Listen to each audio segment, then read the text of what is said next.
Hi, thanks for joining me for another Coffee with Alissa video. Today, one of our retirement solutions advisors, Tyler Brose, will be joining me to answer some frequently asked questions about retirement plans. How are you today, Tyler? I'm good. How are you? Good. It's good to see you. Yeah, thanks for having me. Absolutely.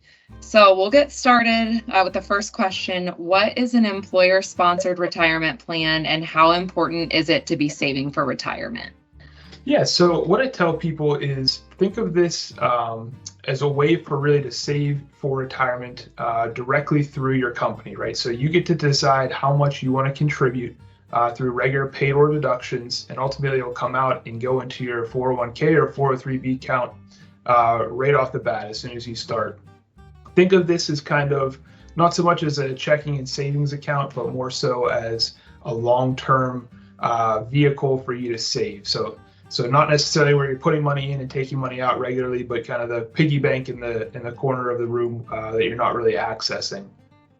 And to hit on your second question about why it's important to be saving, everybody pretty much wants to retire at some point in their life, and with people living longer and longer now, it's important to accumulate a nice nest egg that potentially needs to last us 25, hopefully 30 years into retirement, if not longer. So it's important that we save as soon as we can and as much as we can, and take advantage of some of that compounding, but also kind of that automatic deductions and ease of use within the retirement plan through your employer.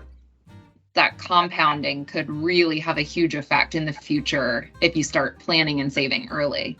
Yeah, without a doubt. And it is important, like I mentioned, it's really, you want to get it started as soon as possible and be contributing as much as possible from a young age to take advantage of that. And really, how much you can do is really going to be dependent on your situation, how old you are, how much you've saved up to this point. And it's important to work with the retirement plan advisor to kind of help you determine how much you ultimately need to be doing. But one of the things that I definitely try to help with our participants is making sure that you're aware of what your plan provisions allow, whether that plan allows for matching contributions. At the bare minimum, you want to make sure that you're at least doing whatever the match formula is to take advantage of some of those free contributions that your employer or benefits that your employer are offering. So we definitely want to do that and take advantage of those provisions. And I think another thing to consider too, right, is do I contribute pre-tax? Do I contribute Roth? Do I do a little bit of both? Can you talk a little bit about that? Yeah, so some plans are going to have, most plans nowadays have the ability to do Roth contributions. Pre-tax, which is more the traditional route, have been around since the beginning of 401ks and 403bs. And it's really just dependent on when you're going to pay the taxes on those contributions that you put in to your retirement account. It is important to consult with your accountant or your tax advisor on making these decisions and becoming comfortable with them. But essentially, if you choose to do the pre-tax contributions, you're going to get a tax deduction in the current year that you make those contributions. And later down the road, when you get to retirement and you start taking money out of these accounts, you're going to pay tax at that point in time based on your income tax bracket at that point. On the contrary, if you do what's called a Roth, ROTH contribution, you're essentially getting taxed on those contributions in the current year, so you're not getting that deduction. And then when you get to retirement, assuming you meet the requirements of being retirement age and the account have been open for 5 years, when money comes out at that point at tax-free. That's the contributions plus any growth that you've accumulated at that point. But it's important, like I mentioned, when deciding on whether to do pre-tax or Roth, to really consult with your accountant. They'll be able to help you figure that out in determining that. With these accounts, they're obviously for retirement. They're meant to be long-term savings, but there are times people might need to access it either while they're working, or maybe they leave their employer and they're curious, what do I do? So can you talk a little bit about how it's a retirement account versus a savings account, like how distributions work, and even loans, which are pretty typical in 401k plans? Yeah, so ultimately, like I mentioned, these are for retirement. So there's going to be some restrictions on how and when you can access the money. But let's say that you do ultimately leave your current employer and you have a 401k plan or a 403b plan. You really have kind of three different options of what you can do with that.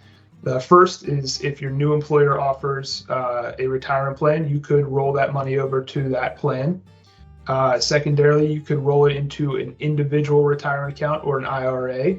Or lastly, you could even keep it where it's at with your current employer. As long as your account balance is over $5,000, you're able to keep it with that plan indefinitely. But getting to some of the reasons why you're able to take money out, every plan is going to be a little bit different in some of the reasons why you're able to take money out. So it's important to understand what your plan offers. But some of the common ones are going to be whether you have an in-service distribution. So this would be for someone who is still working at their employer but of retirement age. Theoretically, you could start taking money out at this point in time, assuming that the plan allows for it. Other reasons, obviously retirement, death or disability, hardship, and this is IRS deemed hardships. It's not necessarily if to you and I, if our car breaks down, that might be a hardship, but the IRS looks at it, things like medical bills, damage to your primary residence, to avoid eviction, kind of big ticket items. And then lastly, like you had mentioned, talking about loans, this is really a way to get access to money without needing to take or be subject to any taxes or potentially penalties if you're under retirement age. And how they work is that you're able to take up to 50% of your vested account balance up to $50,000. And just like any other loan that you might have at your bank, there's going to be an interest rate attached to this loan. But within the 401k, if you take a loan, you're essentially paying yourself back that interest rate. It's not going to your service provider or your advisor or even your company. It's going back into your account. And you're able to decide on the term of the loan, the maximum term being 5 years. And one of the things that you can do with the loan in a retirement plan also is that it does not require any type of credit check or background check as well. Shifting over into the estate side of retirement planning, beneficiary designations. They're so important when it comes to retirement accounts because retirement accounts do not flow through according to your will. So could you talk a little bit about the importance of those? Yeah, so that's a very common question and a topic that I discuss with our participants is making sure that on a regular basis you are reviewing your beneficiary designations. This is in the event something happens to you, who do you want your account to be left to? Family, trust, whatever it is that you want it to be. And this is different than, oftentimes I get the question, well, I think I did this for my life insurance during open enrollment.